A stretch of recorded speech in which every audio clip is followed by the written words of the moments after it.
up, good agents? Welcome back again.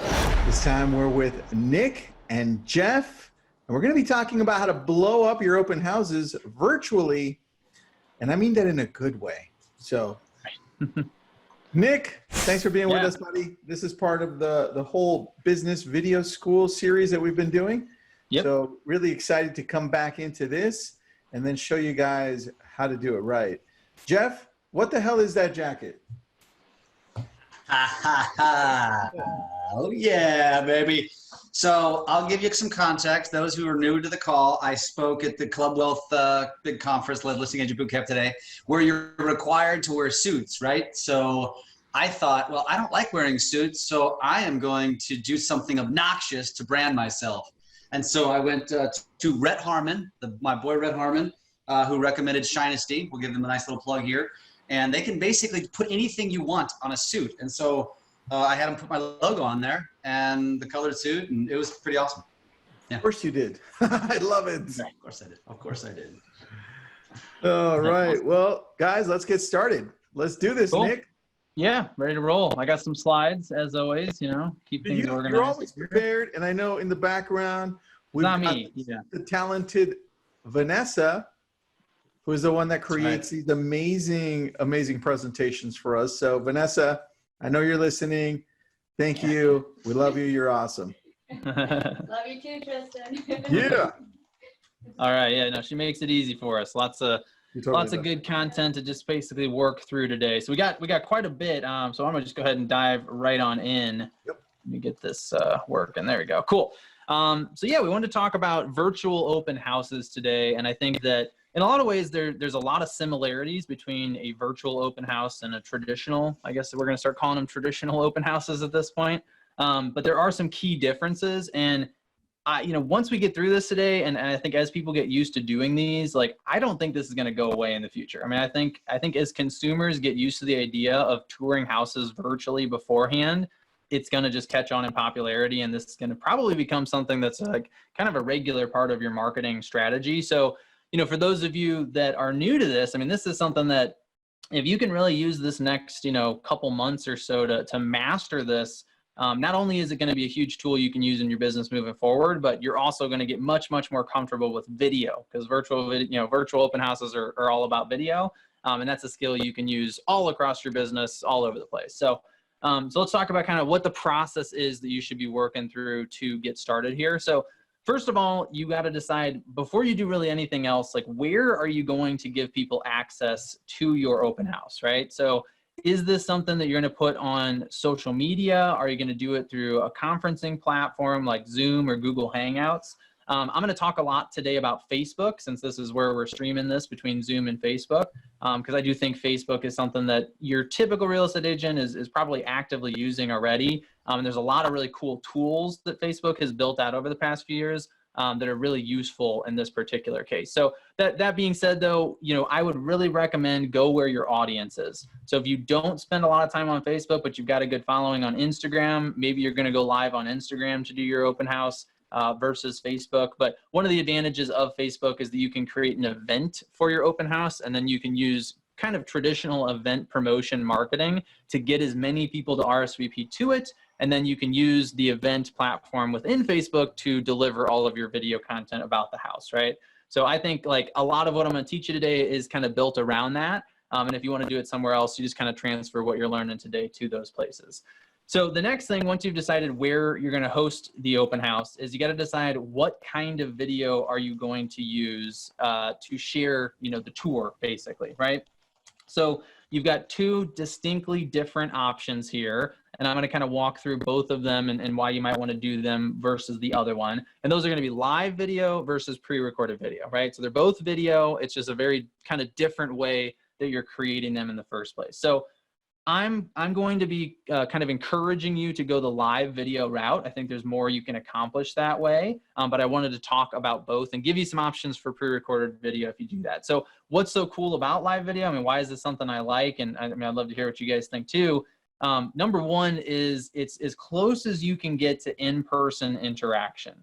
So, other than doing kind of like a one-on-one Zoom meeting where you're talking directly to the person, a live video on social media gives you that ability for people to comment and ask questions. And so it's going to be a lot more like an actual open house than a pre-recorded video would allow for. So what's really cool is you can go into the house and you can be walking around and people can be engaging and they can be asking questions and they can say, you know, hey, I want to see that bathroom again. That was really, can you go back and show me that again for another minute or two? Or I have some questions I wanted to ask.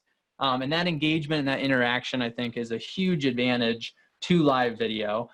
People are curious about live video. I think there's, you know, we're all kind of curious to see what happens. You know, anything can happen when you're live, right? And so I think that natural curiosity keeps them sticking around for longer. So somebody that might have watched, you know, 20 or 30 seconds of a pre-recorded video, a lot of times that person is going to spend actually on average is 3 times as long. So if they would have spent 30 seconds with your pre-recorded video, they're going to be on your live video for 1.5 minutes. And I know those are short amounts of time, but in the marketing world, that's a ton of time, right? This is an opportunity to be building a relationship with new people, just like an actual open house is. So live video automatically is going to get people to stick around a lot longer. So that's another really key reason to use it. And then finally, the last thing I'll say about live, kind of in my push for it, my sales of doing it this way, is that it's also going to send notifications. So when you go live, Facebook is going to send notifications about that to the people who are either RSVP'd to your event or who might be Facebook friends with you. And that's not something that's going to automatically happen with a pre-recorded video. So you're also getting kind of that boost in terms of awareness from it, right? So I'm going to talk a lot about live video today, but I did want to talk about pre-recorded because I know some people either aren't really comfortable with the technology for going live because there is a kind of a different interface you have to use, or maybe it's just too intimidating, right? So if you're thinking, man, I can't imagine being live for, you know, even a couple minutes, much less half an hour or longer, maybe in that case, you want to do something that's pre-recorded. So pre-recorded, you know, the advantages are obviously it's controlled. You can be much more refined. So if you're somebody that's, you know, really, really high end and you want to have something that's a really polished product in terms of your video, you're going to be able to do more of that with a pre-recorded video. You can use it on a landing page. So, you know, the promotion and the things you can do with that video are a little bit different. And the downside obviously is you're just not going to get as much engagement. So there is a reason that we like live video, but, you know, pre-recorded is a good option. Now, if you do choose, can I go ahead? Oh, perfect. This is this slide I wanted to talk on. Great, cool. Did you have anything you want to say on it first? Yeah, first, this is being recorded, guys. So do me a favor and subscribe to our YouTube channel because it will be on there, and I'll put up the link in a little bit in the chat box. Next, when it comes to Premiere, because you mentioned that if you've pre-recorded it, right, you can do it that way, but you're right. We do suggest, Jeff and I suggest that you do it live, only because the algorithm, the Facebook algorithm prefers it. And if you're gonna do it live, we prefer that you do it from your business page, only so you can put some money behind it when you're done, right? Otherwise, you know, you can only do a run one time and then share with your friends. The other way, if you boost it or go into Ads Manager and then put some money behind it, it can go further.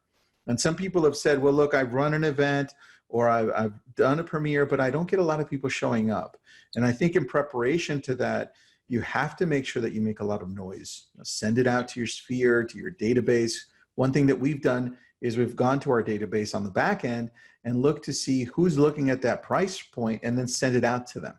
Even if we haven't touched them before, because they're just in our database, but we know what they're looking for. And I'm using Chime, so it makes it much easier for us to do that on the back end.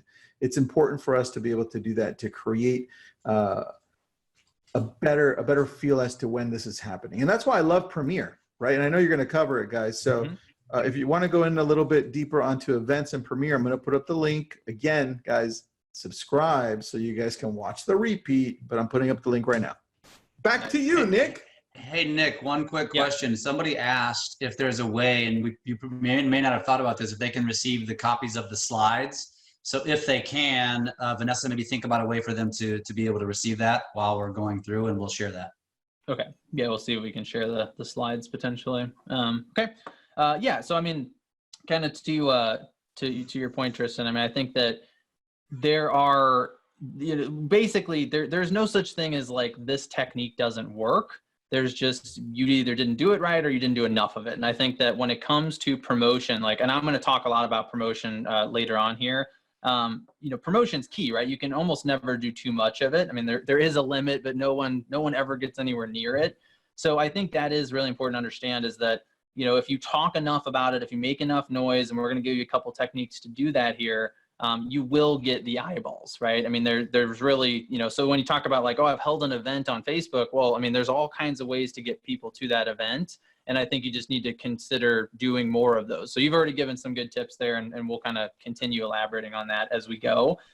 So back to kind of pre-recorded video, the two ways that you're going to be able to get eyeballs on your pre-recorded video are, well, obviously you can just post it, right? And if you post it, it's there, it's on your Facebook business page or your personal, whichever one you loaded it to. And then you can just try to send people to it. But these two features, watch parties and premiere posts, are really, really cool features of Facebook to get that many more eyeballs on it. So on the watch party side, a watch party is when you're, and a lot of you have probably been into one of these at some point, but it's where you have a pre-recorded video, something that's already been loaded to Facebook, and you're basically inviting a whole bunch of people to watch the video at the exact same time and at the same place in the video. So that's kind of the key distinction here, is if I'm in a watch party and I'm watching a video with these other folks that are in it, I'm at the same spot in the video. And that's really cool, because especially for something like a house tour, as you're in different rooms, you want people asking their questions about that particular room, right? You want everybody to be kind of seeing things at the same time.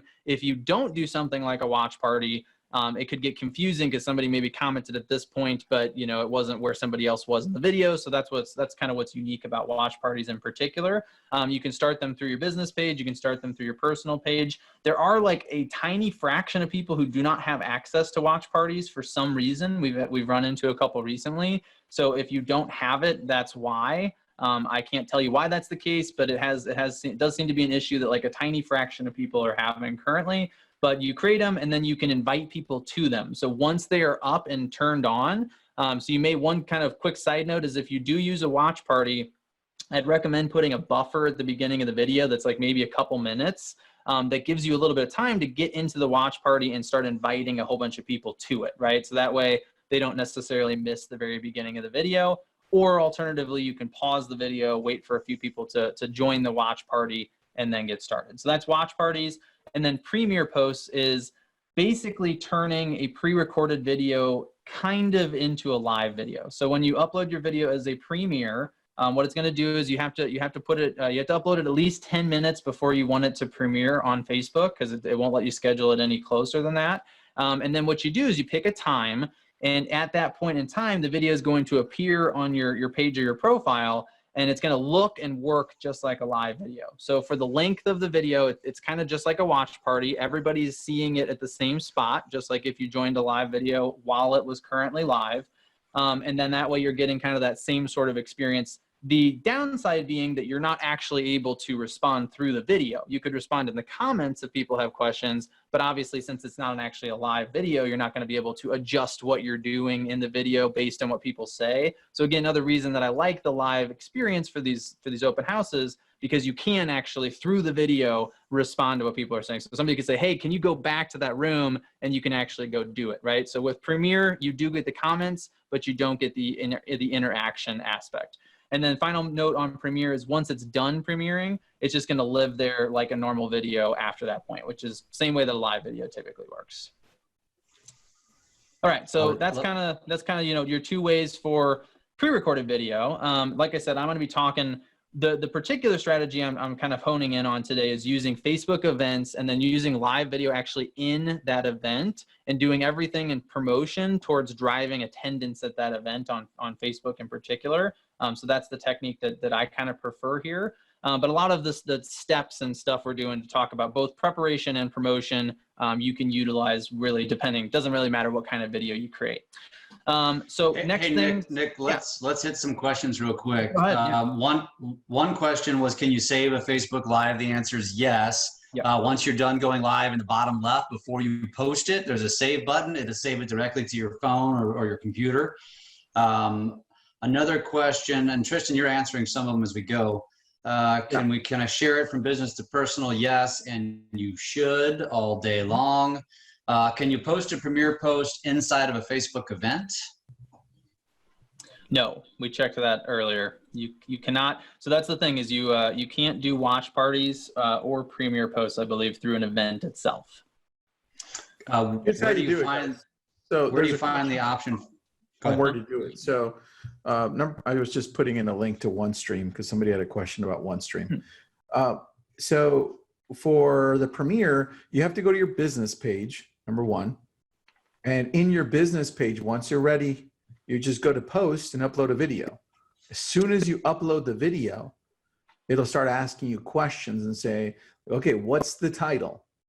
What do you want this? Do you want us to automatically caption this? Right? What picture do you want to use for the video? And then once you click next, it'll go to the next page and say, hey, look, it'll say your video is 3 minutes or longer. It's an HD. You put in the tags, you put in the title, and those are the things that it's looking for. So I've seen questions that, well, how long should this video be? You definitely want to put it, if you can, longer than 3 minutes, right? Which is what Nick is highlighting right there. How long will the video be? Hopefully longer than 3 minutes, because once you upload it and let's say you put $5 behind it, Facebook loves it. And if you can, make it in HD quality, because that's also something Facebook is looking for as well. But we do answer a lot of these questions here. And just again, a reminder, it's on YouTube. Subscribe. Back to you, Nick or Jeff, which one? We can pick up this next slide here, getting into the preparation stuff. Yeah. So one of the things you're going to have to think about ahead of time, regardless of what kind of video you make, is you really got to make sure you have the right people with you, right? So I think it's easy to just show up at the house. A lot of agents are doing stuff alone.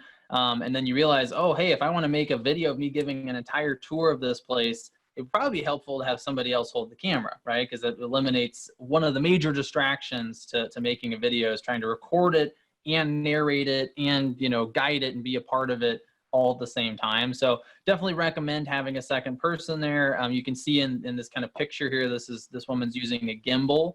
So a gimbal can be a great addition, regardless of who's shooting the video. If it's you or if you have a second person, it's going to create much more professional looking footage. So that's something that you might want to consider. If you're doing pre-recorded, I'd recommend 3 to 10 minutes, right? So Tristan mentioned, you know, Facebook likes the longer stuff now. They're making a big push for that. So you might want to shoot for, you know, 5 to 10 minutes might be kind of a decent length. You want to make sure you cover enough. Especially if it's pre-recorded, you need to make sure you give people a pretty thorough tour of the actual house, right? If you don't cover it in the pre-recorded video, the downside is you can't go back and show people something that you missed. So that's, again, another reason I like live video, because it's much more forgiving. You can adjust as you go. If you are going live, you're going to have a couple options. One is that you can do like a tour every so often. So you could go live for 5 to 10 minutes, maybe every half an hour.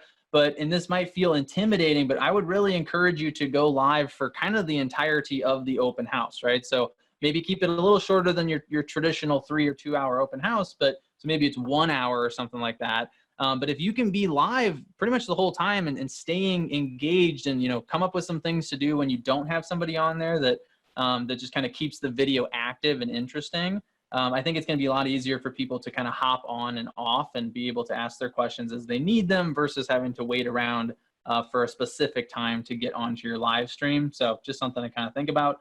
And then equipment, right? So when we start teaching people on getting used to making videos, so if we're talking about like business video school in our training program, we actually tell them not to buy this stuff when they first get started, because in a lot of ways, this is the kind of stuff that you can go out and spend time researching and investing in, and you just kind of delay your video process. But an open house is a little bit different, right? I mean, you're making the video no matter what at that point. So hopefully it's not the first time you've ever made a video. I wouldn't recommend starting with one of these. I would do something simpler, but this is the stuff that you can invest in that's going to go a long way towards just improving the quality of what you're creating, right? So obviously you need to have your smartphone, make sure it's fully charged, because recording video, especially live, if you are live for quite a while, it is going to drain your battery really quickly. So just make sure it's fully charged. Maybe also make sure you have your charger or a backup battery you can plug it into. Lapel microphone, that's a really, really simple, obvious one. Or as you can see Jeff wearing right now, like the headphones that have the microphone in it, you're just going to get better audio. But a lapel microphone is going to be a little bit more professional. You can clip it on your shirt, nice and clear audio. It goes with you too, so it's always in the same spot relative to your mouth, so there's no chance of your audio really changing that much. You might want a ring light, and then I mentioned the gimbal already, and then a tripod. So I do believe I have a slide with all of this on it. Yep, there we go. So this is just kind of some examples of the stuff that we'd recommend, you know, considering at the very least. Some of it's more expensive than others. So lapel microphones, they're going to run you 10 to 15 bucks on Amazon. A lot of them, they're not necessarily back ordered, but because Amazon's prioritizing essential products right now, a lapel microphone is not considered essential. So it may take a little bit longer to get it.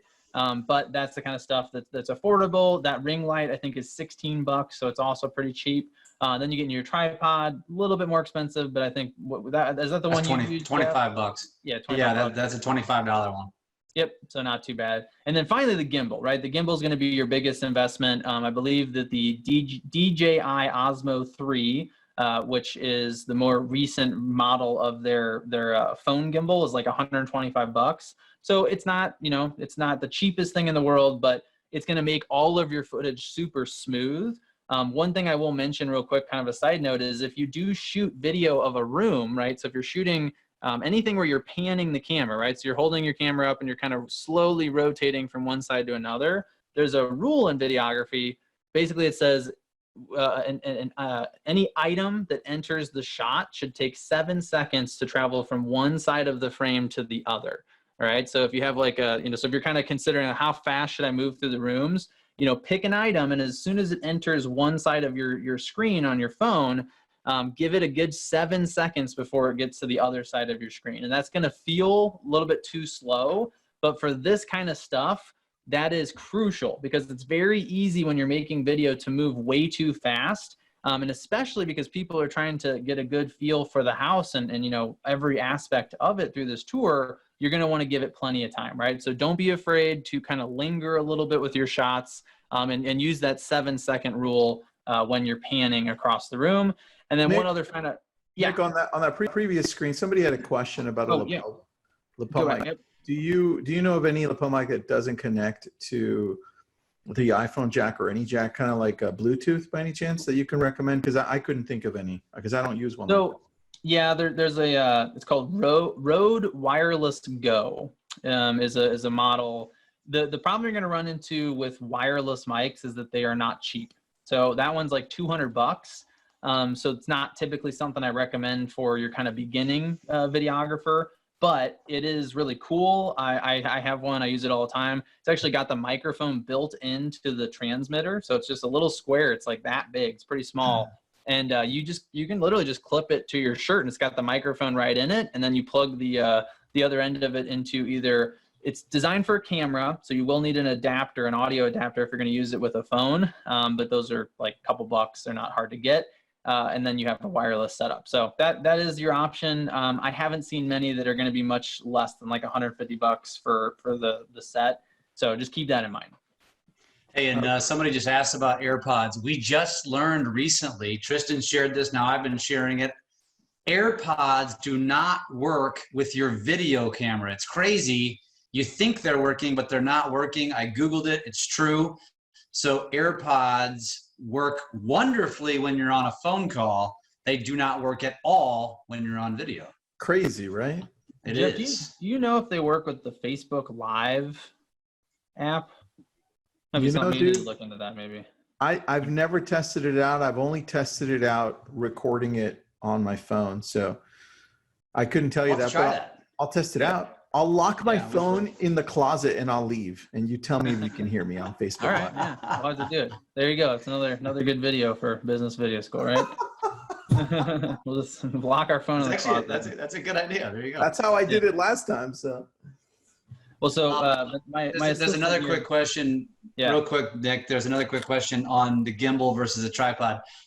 If you have the gimbal, do you need a tripod? The gimbal is really primarily going to be used for walking around videos, whereas a tripod is going to be used for stationary videos. And I honestly recommend having both.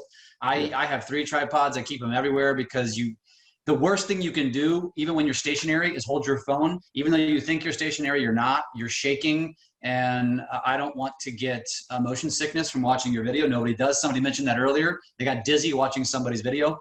So I highly recommend, at the very worst, a tripod. but a gimbal if you really want to take your game up another notch. Yeah. Yeah, I mean, they're for different cases. So gimbals when you're moving, tripods when you're stationary, but they accomplish the same thing, right? So just keep that in mind.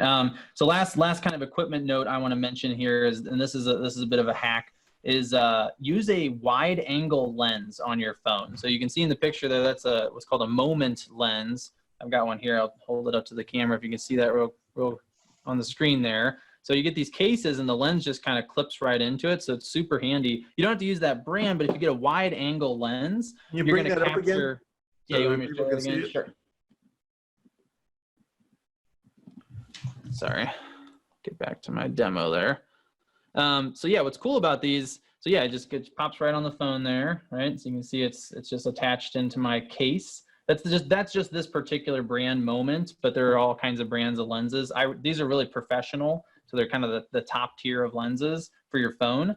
But a wide angle lens means that somebody's going to see almost twice as much of the space, right? So as you're walking into different rooms, they're going to see a lot more of the room. And I think that goes a long way. And since we got the slideshow turned off, I got this too. These are those Rode mics I mentioned earlier. So let me show that. You can see there's two ends to it, and then this one is the transmitter, and you can see there's actually a microphone right there in the top of it. So you can plug another lapel microphone into these. So if you have a better microphone, because the one built in here is not the best, right? So if you got a really fancy lapel or something. But yeah, super convenient. Pop it on your shirt, just like literally just pop it on like that. Super, super easy, right? But again, $200, so not the cheapest tool. Well, and I want to mention too, because we're getting a ton of questions that we will actually, coming up, and we might move it up, we're going to do an equipment webinar. This wasn't intended to be about equipment, and we're getting a ton of questions, so we're going to miss some of them. We apologize, but there will be a future webinar next week or the week after about equipment. Just wanted to throw that in there. Yeah, that's a great point. Yep. Cool. And while you're bringing that back up, Doug Klein says his AirPod Pros work with video. Tristan, do you have the Pros or do you have the original version? I have the Pros and the originals, and I tested it out just last week, unless they updated it. Do this, throw your phone in the closet with your children. You go far away and then talk, and you'll see that it will not record. It's funny, Doug, you mentioned that. I thought they were working, and then it comes to turn out that was just the audio from my phone, and I was like, holy crap, the audio on my phone's that good. But yeah, it's true. They don't work that we know of. So try that. Yeah, and guys, one question I want to answer because it's a good one. It's from Junkie. So great question. She says, will Astor Room work if you have the video 3D tour? And so you can do Matterport, you can do Astor Room, you can do anything.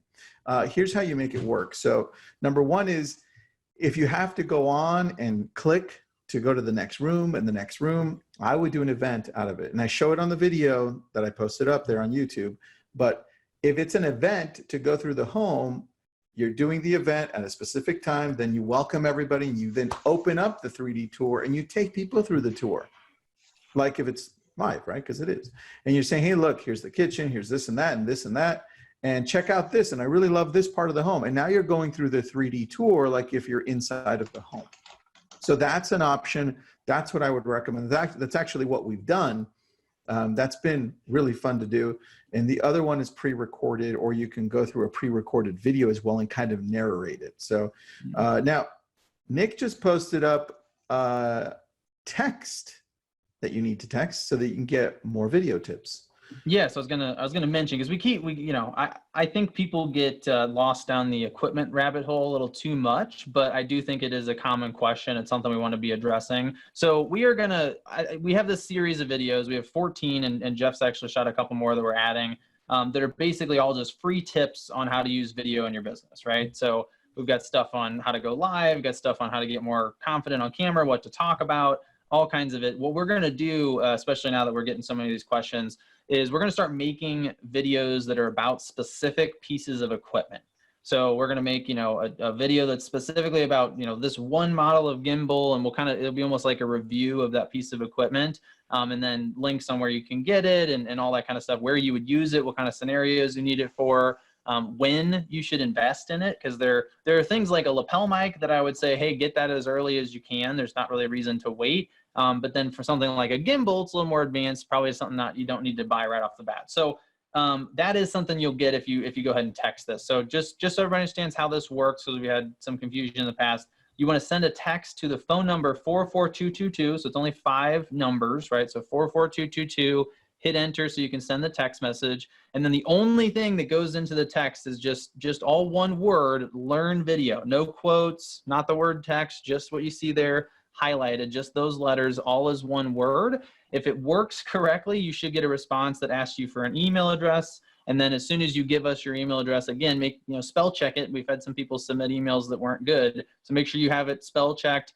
You'll immediately start receiving those tips, and you'll get a free video tip every day for the first 14 days. And then as we have new ones, we're going to add them to the end of that, and you'll get one at least on a weekly basis. And so that will include recommendations on equipment, and then eventually you'll start to get recommendations on the specific kinds of equipment where we're actually doing reviews of them and testing them out. So again, you would just text to 44222 and just all one word, learn video, no quotes, nothing else. Make sure if you have your name in there or something, delete that part too, and you'll be good to go.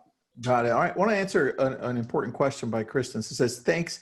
Can someone talk about how to go live from the actual event? I was only able to figure it out by going live from the comments. It worked, but we didn't get a lot of views during the event. So I'm not sure what challenge you had there, Kristen, but usually when you go to your event page, which is part of your business page, you would go there and start a live from the event as a post. And you go there and you actually go live from there. And then people can then see that belong to that. That's how you do it. And if you want to do it through Zoom, Zoom will find that event page as well, and you can go live into that event. That's how we've done it in the past. Yeah, it's a great point. You can kind of combine the two, which is quite handy. Perfect. Cool. All right, back to you, man. All right, so we're gonna keep flying here. Lots of good stuff left. A couple quick points just to make, in terms of doing the filming of the house correctly. This is gonna apply to it no matter what kind of video, if it's live or pre-recorded. First of all, film in landscape, right? A lot of people are used to, especially selfie videos, holding your phone vertically. You're gonna wanna hold it horizontally. Now, that doesn't mean you're not on camera. I really encourage you to be on cameras for as much of this as possible, because this is an opportunity to build your personal brand, right? I mean, there's gonna be a lot of people hopping into here who maybe don't have an agent yet, or who are just not even to the point of being ready to buy. They're just kind of curious, right? Because it's super easy to access this kind of stuff. So remember, it is a personal brand building tool, but the house, the property is what you're featuring, right? So if you wanna go landscape, you add that wide angle lens, you're gonna get twice as much width. So you're gonna see a whole bunch of the house all at the same time. That's gonna make a much better video. Make sure you plan this out. It's even more important if you're going live that you pre-plan what you're gonna do, because you cannot make any adjustments. If you're shooting a pre-recorded video and you walk into a room and all the blinds are closed and you can't see anything, you can just stop and go open the blinds, right? But if you're live, then, again, that's part of why it's fun to watch live videos, because you never know what's gonna go wrong, right? But you want to make sure that stuff's all planned out. So know where you're going to start, where you're going to end, what is the exact route. Like, I would literally walk the route once or twice, practice it, hold your phone up. I mean, there's small things that you won't think about. Like, for instance, if you're going to hold your own phone and do this, your arms are going to get tired after a while. People never think about this stuff, right? If you're going to hold this gimbal out in front of you for 10, 15 minutes, like, that's going to wear your arm out. So get used to maybe switching hands, or find certain spots where you can rest the phone on the counter for a minute or two to kind of, recuperate your strength, so to speak. Think about lighting, make sure the lights are all turned on, or at least enough that you're going to see the house. I'd really recommend opening all the windows, getting all that natural light in there so you can see everything really clearly. And then I wanted to let Jeff talk on this for a second. Make sure you start with a hook, right? So just because you are promoting this ahead of time, you are enticing people to watch this video, it's going to live on after the open house, and it might entice people when they first get on. So you always want to start these videos with, something that's going to get people engaged and get them excited about seeing the rest. So Jeff, do you have any quick tips on compelling hooks? Yes. These videos? Yes. Let me tell you what not to do. If at all possible, make sure you're mentally prepared and partially scripted when you go into your videos, so you do not do what everybody else does, which is, hey guys, or hey, it's Jeff, or happy Saturday. Don't do that, because that's what everybody's doing. You got about 3 to 5 seconds to capture your audience's attention. And if that's how you start your videos, that's your 3 seconds, and you're going to have more people scrolling past. So lead in your videos with a question, with a hook, with something that creates intrigue. So if you're at an open house or if you're at a new listing, give them something that they're going to want to stick around for. Like, have you ever wanted to live in a house with, boom, or you should see the brand new rehabbed kitchen in this house, something like that, or this massive backyard, or this finished, whatever it is, give them something of intrigue. That's how you should lead your videos, then introduce yourself. So try to resist what we all do when we start our videos, which is, hey guys, or happy Saturday, or whatever. Try to, if you ever notice people that are really good at video, they all lead with hooks, and everybody can do it. You just got to come in prepared. I'm very passionate about that, as you can tell. Yeah. Yeah. That's why I tossed that one to you, because I know that's a. Hey, by the way, Nick, somebody said the text for video info was rejected. I know there's a little tweak when they do that. What can they or can they not do when they're doing that? It was rejected. Well, the big thing is just make sure that you only send those letters that were highlighted. So learn video without a space in between. So LEARN Don't have anything else in the text, and that should work. So if you try that, maybe if you're still having issues, if you can type out in the chat exactly what response you're getting, and we'll take a look at it, see if there's a technical issue there. Apologize for that. Just another kind of quick note here is, make sure you understand your camera features before you start. The way that the live app in Facebook works versus your own camera app in your phone is different. So for instance, you can switch back and forth between the cameras in the front and the back of the phone when you're live, but a lot of times within your native camera app, you can't do that while you're recording. So it doesn't mean you can't, stop the recording, switch the camera and start it again. But that is a big difference. So make sure you understand that kind of stuff, that you understand, for another one, a big one here is when you're live, you cannot switch between portrait and landscape. So if you start your video with your phone vertical, you can't rotate it. All right. Don't switch it. That's the worst thing you can do. It looks terrible, right? Because you'll lose everybody. Sideways. Yeah. Yeah. It's not good. So don't do that. Make sure that you pick one and stick with it. And then finally, one of the things I'll mention that's really cool here is you can add a custom frame to your live video. So you can actually put your logo in the bottom corner or whatever you want. You could put the address of the home. You could put pictures, whatever it is you want. But if you go to facebook.com/frames/manage, that's where you can access that. And what it does is you add your, whatever it is you want to add, your logo or whatever it is. And then it creates a link. And all you have to do is you click on that link and that opens up that frame in your camera app on Facebook. And then whenever you go live, and it works for taking pictures or pre-recorded video as well. So that's kind of a cool thing you can do to add some branding to this stuff. All right, perfect. So I'm going to add something right here, right before you do this. And that's this. For the 300 people of you watching plus on Facebook here, I keep on hearing the same question. And that's, how do I go and do an event? How do I do a premiere? How do I post this on Facebook? We've done this one before, and I actually shot a video on this. So I'm not going to ask you, I'm going to tell you, please go to the YouTube channel, subscribe and watch. It'll answer every single question that you have, and you can then do this on your own because we've done this before. For this one, what we're focusing on now is the engagement. So I'm going to put up the link one more time on the chat box. Go ahead and just copy that right now and subscribe and then watch it. It's no longer than 20 minutes. You won't have any questions after that. And if you do, just put them in the comments and then I'll answer them and I'll show you how to do it. All right, back to you, buddy. Yeah, it's good stuff. Yeah, I mean, and that's what's hard about a lot of this, right? Is that there are so many skills that build on other skills, right? So if you're not sure how to do one of these pieces, unfortunately, like we can't start from the beginning in every single webinar. So yeah, I mean, there's obviously great resources there, and thank you, Tristan, for providing that. That's good stuff. So yeah, a couple more slides, kind of wrap things up here. Got a few minutes left. So, you want to make sure you focus on engagement in these as well. So one of the kind of hacks on Facebook that people don't always realize is that one of the main things that Facebook looks for now in order to decide if they're going to show your content to more people is the number of comments and then how long those comments are. Okay, so both parts of that are actually important here. So what Facebook has really tried to do in the past year or two is they've really been encouraging interaction, right? They're trying to get people to have more conversations on their platform. It's also why they're focused more on Facebook groups now. There's been a big push towards groups in the past couple of years. And this is the thing you can use to your advantage. So it's another reason I like live video, because it's a lot easier to get comments, because people are literally asking you questions while you're walking through the home. So, encourage comments, encourage people to engage with you. And if it is a pre-recorded video and you're able to respond to these comments, try to get them to keep commenting, right? So ask them a follow-up question. So if they say, hey, what was the square footage of that house again? You respond and say, by the way, oh, tell me what kind of square footage are you looking for? Or, I don't know, what else did you think of the home or something? And the more comments you get, the more engagement you get, the more people Facebook's going to show the video to. And I actually, we used to focus on getting people to share the content. And I think sometimes now when you get comments on the video, it's more impactful than a share even. So we've seen videos with 25 shares that didn't seem to get that much more attention. And we've seen videos with a whole bunch of comments that did really well. So really focus on the engagements and the comments, and you should be good. Nick, if I can add to that, Nick, real quick. So we talked about the hook, and now that's the call to action.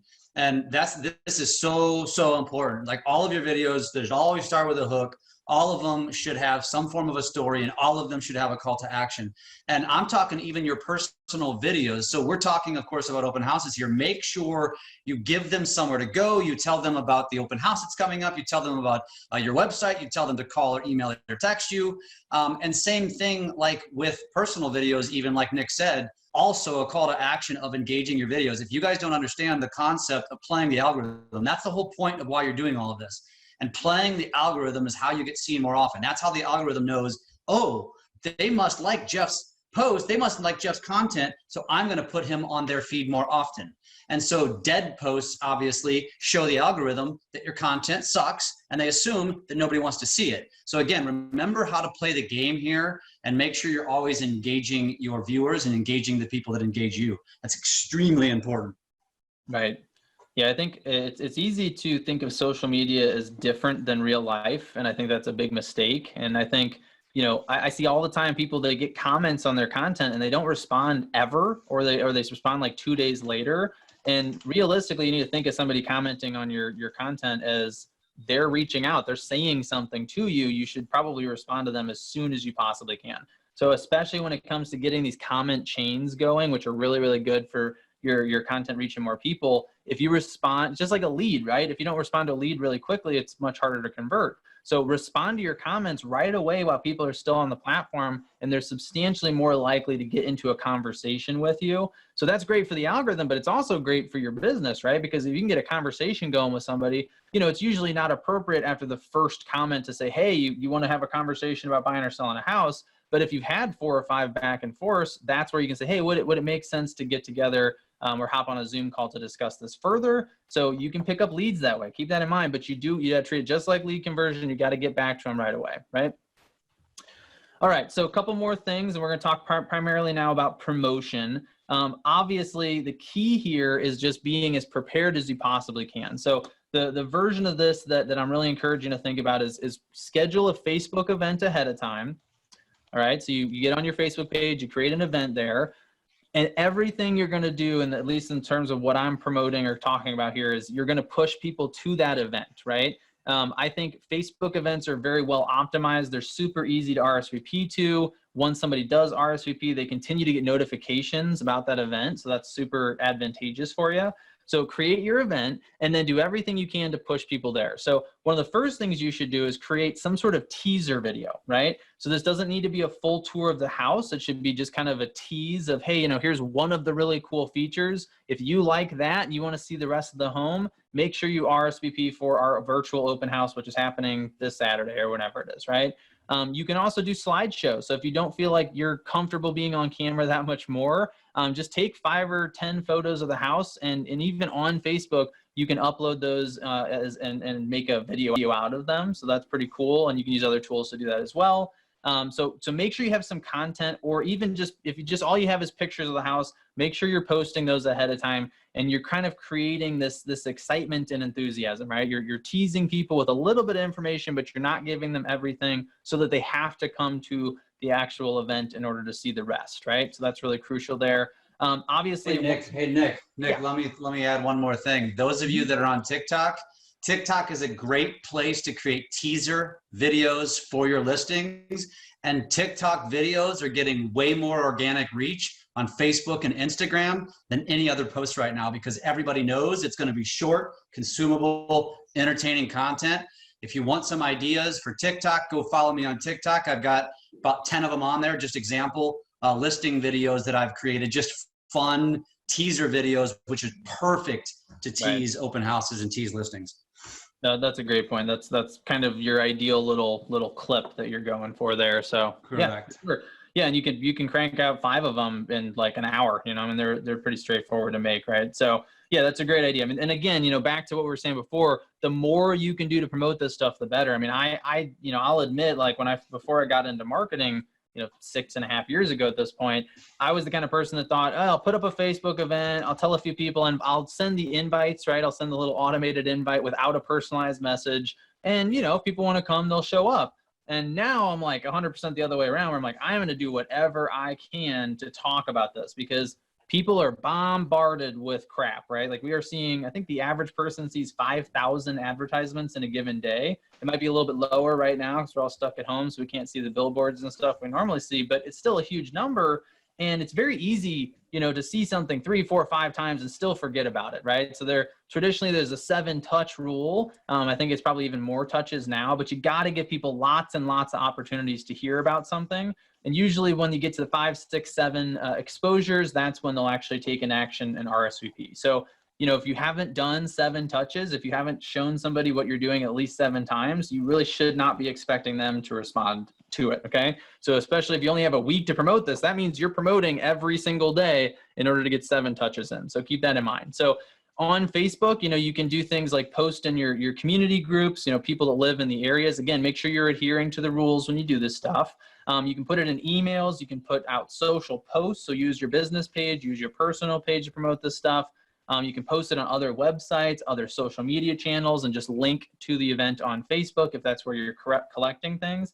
Another big one here is utilize your referral partners, right? So right now, one of the really cool things that I've seen a lot of agents doing is kind of supporting and driving people to other businesses that are currently shut down or whose business has really dropped off, which is a really, really cool thing you can do to support your community. But don't be afraid to ask for something in return, right? I mean, don't make it a kind of this for that kind of thing, you know, give freely. But if you've got something you want to promote and you've been helping support, you know, 5 or 10 or 15 other businesses, you know, reach out to those business owners and see if they'll also share your stuff, right? If they post your video, if they post your photos, whatever it is, and share, you're going to get a lot more people coming, because that's substantially better than you saying it yourself, right? Anytime we can get another person to promote us, it's going to look a lot better. And if you've been doing that for them, they're going to be more than excited to return the favor. So don't be afraid to use this as an opportunity to start asking for those favors. Just here's the thing, make it really easy for them. So if you have graphics or video you want them to share, provide it up front. You know, send them an email that's got everything they need, even the wording that they could post with the picture or the video. You're much more likely to get somebody to take action if you make it super simple for them. All right, and then kind of the last thing I'll mention on the front of the event itself is, so we've seen people do this, right? You get all this attention, you drive all these people to this Facebook event, and then about a day or two beforehand, they kind of stop and they go, okay, cool, everybody who's gonna come is RSVP'd and they're all gonna show up, right? Well, the reality is we're still very distracted. So please remember to always share, send reminders to the people who have RSVP'd to your event. We've seen a huge difference between having, you know, 100 people RSVP'd and then kind of not saying anything in the last day or two, and then maybe 30 of them show up, versus, and these aren't exact numbers, but just kind of ballpark, versus posting a bunch in the event itself and maybe sending an email reminder, sending a message to all the people who are attending the event, and all of a sudden your show rate jumps to 60 or 70%, right? So there's a reason they RSVP'd. They do want to attend, but it's very easy to hit the RSVP button on Facebook, which is one of the advantages. The downside is it doesn't mean that they put it in their calendar, right? So if you want to make sure people are reminded of this stuff, I would be posting in the event. I would, you know, build up some excitement, right? I mean, hold a little contest. Maybe for everybody who RSVP'd, you know, at least 24 hours in advance, they have a chance to win a gift card. So again, they're coming back to that event and they're seeing what's going on. Or maybe do a giveaway during the Facebook Live when you're actually doing the house tour, right? Whatever you can do to kind of create additional excitement and reminders, again, continuing to remind people that it's happening, that's going to go a long way. And then one of the last things I want to mention on the event side of things is Facebook ads. So I know a lot of people are reluctant to spend money to advertise stuff, and I get it, right? But if you can throw even 10, 20 bucks into this and you can promote the event, you're going to get a lot better results, right? So if you're going to advertise something that's real estate specific, you do have to advertise it under the special ad category, because it is a promotion for housing, which is going to limit who you can target and how you can target them. But it's still a kind of no-brainer opportunity. So the key here, though, is that you want to use the actual event responses objective. So if you're going in, this is a little bit more advanced. So if this is going over your head, just ignore this part, right? You don't have to do it. But if you do know how to use the Facebook Ad Manager platform, you can actually create ads where the objective is to get people to RSVP to the event. So not only is Facebook going to be showing it to the people you targeted, it's also going to be showing it to the people who are most likely to actually RSVP, right? So that's pretty cool, because if your event is specifically about selling a house, the one thing you cannot do through the special ad category is you don't have a lot of the targeting features that we did a year or two ago, where you could literally target people that were looking to buy or sell a house at that time. A lot of that stuff's gone now. But if you have an event that's specifically about looking at a house that's for sale, and Facebook optimizes everything for people to RSVP to that event, who do you think it's going to show it to, right? It's going to show it to people that are thinking about buying or selling a house, right? So it's kind of a little bit of a hack where you can still get some of that benefit of using the Facebook targeting features and get them to attract the right kind of people. So, just a few bucks even, but if you can put a little bit more and you want to get into the ads manager and get a little bit fancy with it, if you can do engagement and then event responses as your specific objective, your ad campaign is going to be optimized to find the exact people that are actually looking for houses right now. So that's pretty cool. That's something you can try as well. All right. So I think that was all of my slides on this particular topic. So we got 6 minutes left. That's good. We got done in time. I'm adjusting as we do each of these, getting a little bit quicker. You did awesome. And then there was a question earlier that Tristan was kind of responding to that I wanted to address, which was, should I do these, or, and this is kind of in general, but obviously when it comes to what we're talking about, should I originate it in my business page and then share it to my personal, but I have more friends and more engagement on my personal? Should I start at my personal, share it to my business? Or like Tristan said, you can do it in your personal, you can save the video and then post it organically to your business. I'll answer this first, Nick, and then I'll let you chime in. Sure. It depends on your goals, obviously. There's really no one right or wrong answer. I typically recommend to people to originate their business posts on their business page, share them back to your personal page, because then you're kind of doing that subliminal reminder about what you do for a living, and you're also forcing them to go back to your business page to watch the video. So that's one reason why I like doing it that way.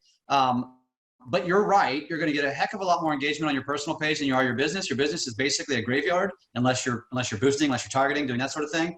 So that's my basic take on that. What do you guys have to say?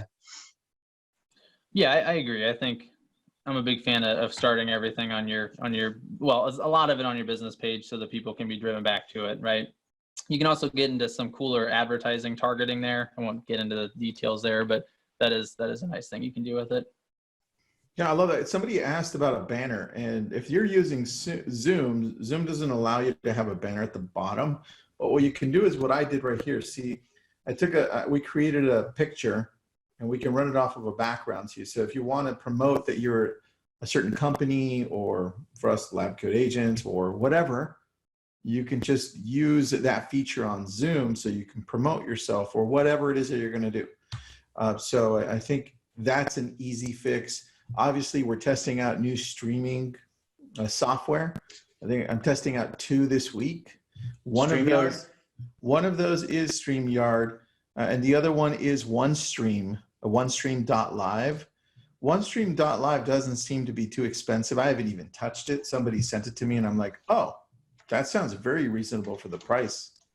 So I'm going to test out both, and then we'll see how it goes. And I'll probably test out another one. So now, guys, it's super easy to do. You might be like getting lost here. You go to your video sections, and then you choose a virtual background on Zoom. That's how easy it is. Right. When you go to virtual background, there's a little plus button above all the pictures. And then when the plus button pops up, you choose the picture from your desktop. So you can choose anything. I mean, look, I'm at the Costco aisle and the toilet paper aisle here at Costco. So you can choose that too. We know that's not a live photo. Yeah, that's not up to date. There's too much. Hey, what are you talking about? Toilet paper is now back in stock, guys. You're about to get mobbed, man. You got all the toilet paper there behind you. Anyways, guys, anything else we missed? I know we went through a lot. I wanted to tell everybody that there is going to be a replay on our Lab Coat Agents YouTube page, obviously. And Nick, what's the website that you have?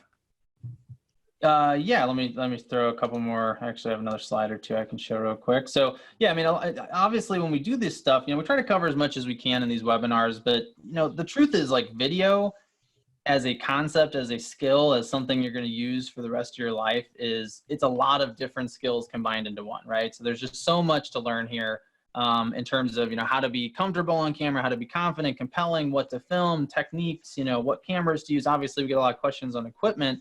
And so that's why we've mentioned that, we have this program called Business Video School that we started a couple months ago, and we launched nationally here just a couple weeks ago on one of these webinars. So we've loaded up the first class. We actually oversubscribed the first class. It started last week on Monday, and there's actually there's supposed to be 50 students. We had to let a few extra in because we had more demand than we expected. So there's 55 or so in there.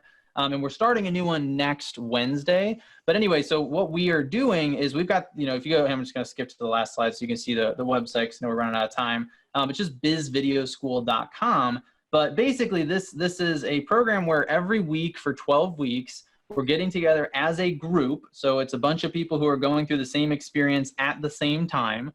So obviously, if you're somebody that's really wants to learn in a safe environment, one where you're comfortable and you're with your peers, it's almost exclusively real estate agents. We do have a few people from other industries as well, but you're going to be learning, real estate specific topics. Every week we do a training for an hour and a half. Everybody's together. There's lots of exercises. We have a homework assignment after each training, which is literally something you're going to use in your business. So you're not just doing busy work. You're actually creating video content that you can, if you're ready, go and post online on social media, on your website, etc.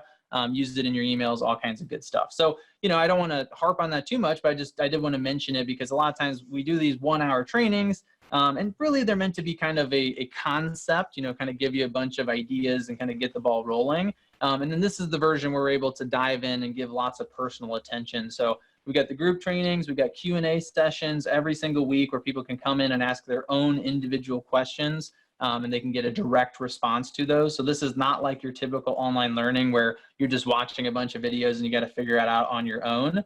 This is very much kind of, we're starting from the beginning and we're kind of holding your hand a little bit and making sure we address any particular questions you have. So if you are interested in that, we do have a really, we kind of crammed the price down as low as we could possibly get it, especially during this quarantine period.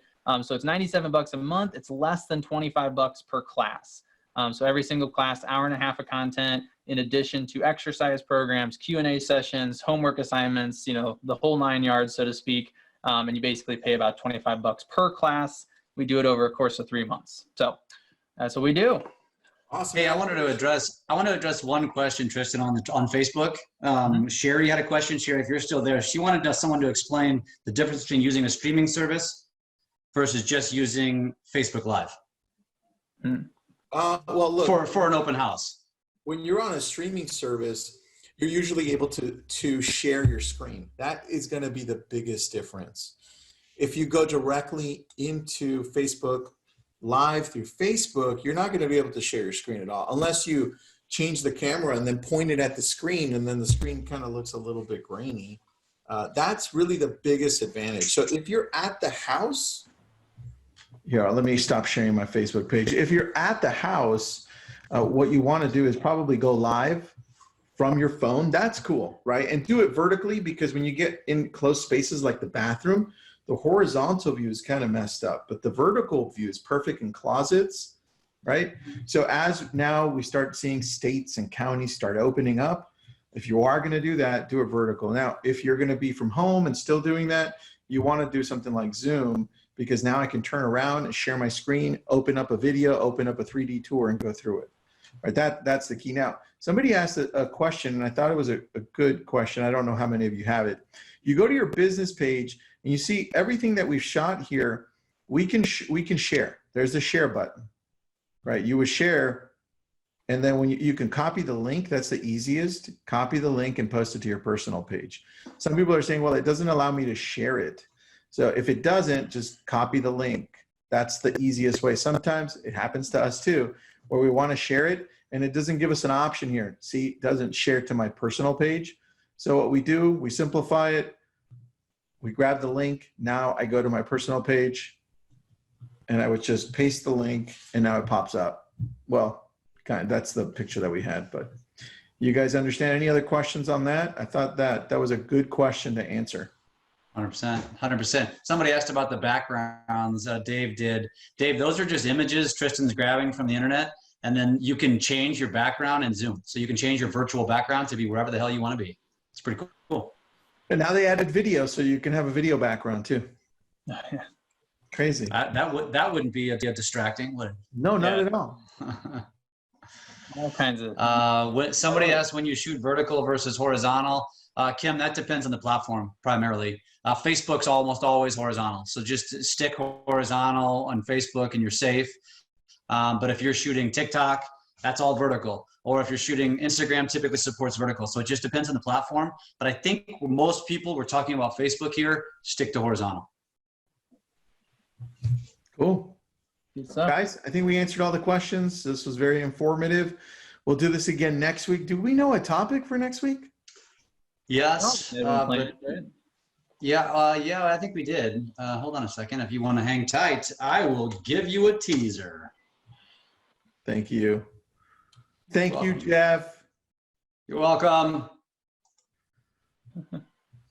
Let's see here. Webinars next week. And I think we're going to be consistent going forward, folks. If you want to mark it in your calendar, Thursday, April the 30th, same time.